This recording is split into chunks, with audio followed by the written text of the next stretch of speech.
Halo guys, jumpa lagi dengan Sofyan dari Berita Gadget. Kali ini kita akan review sebuah gadget, tapi beda dengan biasanya. Kali ini kita ada di luar studio ya, alias ini di cafe.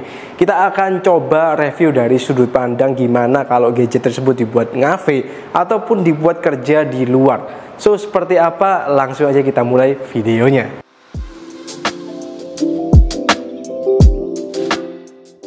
Oke, kali ini kita akan review sebuah tablet ya, ini PocoPad. Seperti yang kalian lihat di sini udah ada PocoPad warna grey. Ada satu lagi sebenarnya warnanya, yakni warna blue. Dan untuk varian memorinya dia udah 8/256 dengan WiFi only ya.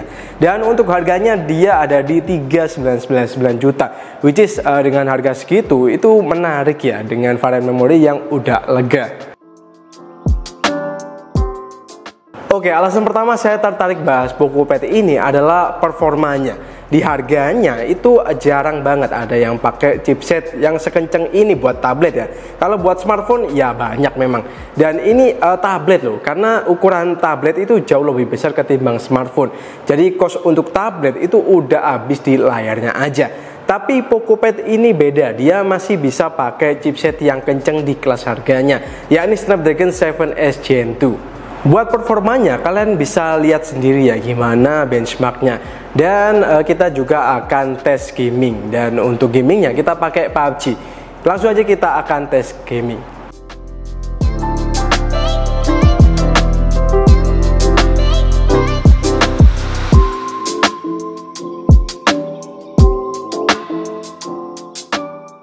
Oke, setelah main 30 menit baterainya itu ngurang segini ya, which is lumayan awet lah ya.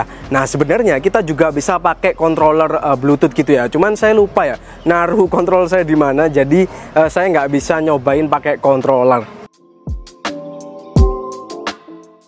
Oke, selanjutnya kita akan coba ke aktivitas yang lebih santai-santai aja. Kita coba foto-foto pakai tablet ini ya.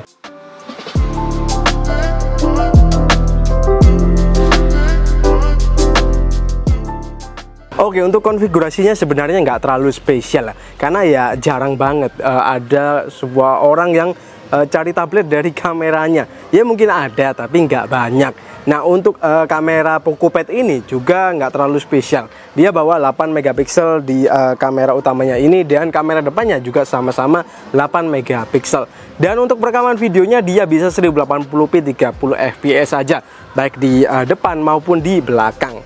Soal kualitas sebenarnya ini ya standar aja ya. Dia nggak bisa dibilang bagus banget ataupun jelek banget. Bisa kalian lihat di sini bahwa detailnya juga masih oke ya. Dia bisa nangkep detail dengan baik. Cuman emang yang agak kurang itu dynamic range-nya. Ya menurut saya kalau buat foto-foto sekedar gitu aja ya masih oke. Dan minusnya lagi dia nggak ada portrait mode ya. Jadi cuman satu kamera aja. Kalau menurut saya, kalau kalian hobi foto-foto, mendingan pakai smartphone ya. Contohnya kayak ya Poco F6 ini. Karena lewat Poco F6 ini, kameranya itu jauh lebih bagus ya ketimbang tablet ini.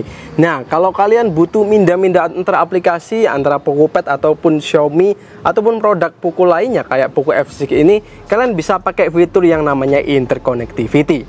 Nah, di fitur interconnectivity itu gampang banget. Tinggal geser, itu udah langsung ke pindah ya buat fotonya. Jadi satu ekosistem sangatlah memudahkan.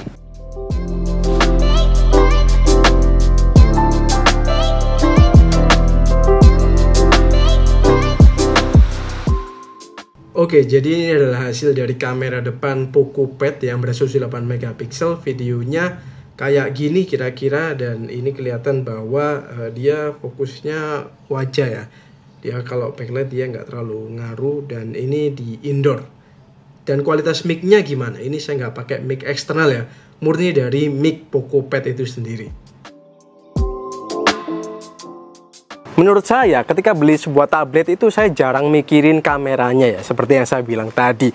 Selain performa, ada juga yang menurut saya paling penting dari sebuah tablet, yakni adalah layarnya. Nah, di PocoPad ini dia udah menawarkan layar terbesar di kelasnya dengan panel 12,1 inch 2.5K, dan juga refreshnya udah 120 Hz. Ini sangat memanjakan banget ya untuk layarnya. Dan bisa kalian lihat di sini di bawah trik senter matahari dia masih kelihatan ya. Brightness-nya bisa kita set full, dan kayak gini hasilnya. Ini masih sangat visible kok. Nah, ngomong-ngomong layar, pasti ada yang tanya, ini support HDR nggak bang? Netflixan udah HD nggak bang? Nah, di sini saya akan jelaskan ya bahwa untuk YouTube dia masih belum HDR ya, agak disayangkan memang. Tapi untuk Netflix dia udah pakai wideband L1, jadi udah bisa nonton HD di sini. Nah, soal brightness saya udah jelasin ya tadi. Di sini dia udah bisa sampai 600 nits ya, which is ya lumayan lah kalau dipakai di outdoor. Tapi saya lebih saranin memang dipakai di indoor aja, karena untuk outdoornya kalau cahayanya sangat terik banget itu agak kesusahan ya. Nah, buat nonton itu enak banget ya di sini karena udah mendukung wideband L1. Nah, terus bagaimana kalau buat kerja? Apakah enak juga atau enggak? Oke, mari kita coba aja kali ya.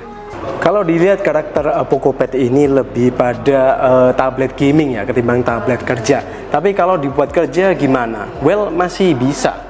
Saya coba edit pakai CapCut ataupun pakai Canva itu masih oke banget, dan apalagi kalau kita buat ngetik juga masih enak ya karena keyboardnya ini itu udah pakai keyboard eksternal. Oke, selanjutnya kita akan bahas baterai dan juga kesimpulannya, tapi kita nggak di sini, kita akan ke studio. Yuk langsung aja kita bahas di sana ya. Oke, balik ke studio, kita akan bahas baterainya ya. Baterai dari PocoPad ini terhitung terbesar ya di kelasnya dengan kapasitas 10.000 mAh dan dukungan 33 watt fast charging. Pas saya coba tes di PC Mac entah kenapa kayak gagal terus ya. Dan setidaknya saya bisa menyimpulkan bahwa tablet ini tuh bisa tahan ya sekitar 5 jam screen on time. Setidaknya itu dengan brightness full ya. Kalau dibuat ngegame PUBG 30 menit itu ngurang 5%, Genshin 30 menit ngurang 9%, dan Card X3 30 menit itu ngurang 11%. Sementara untuk chargingnya bisa dikatakan cukup cepat ya, mengingat kapasitasnya yang 2 kali lipatnya smartphone.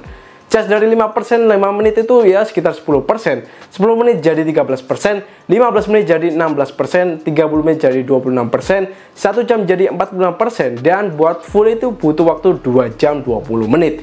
Ingat ya, ini 10.000 mAh. So, kesimpulannya apakah tablet dari Poco ini worth it buat dibeli? Tentu saja, yes, worth it banget. Buat kalian yang butuh sebuah tablet dengan layar terbesar, chipset terkencang, dan baterai terbesar di kelasnya, tablet ini punya itu semua.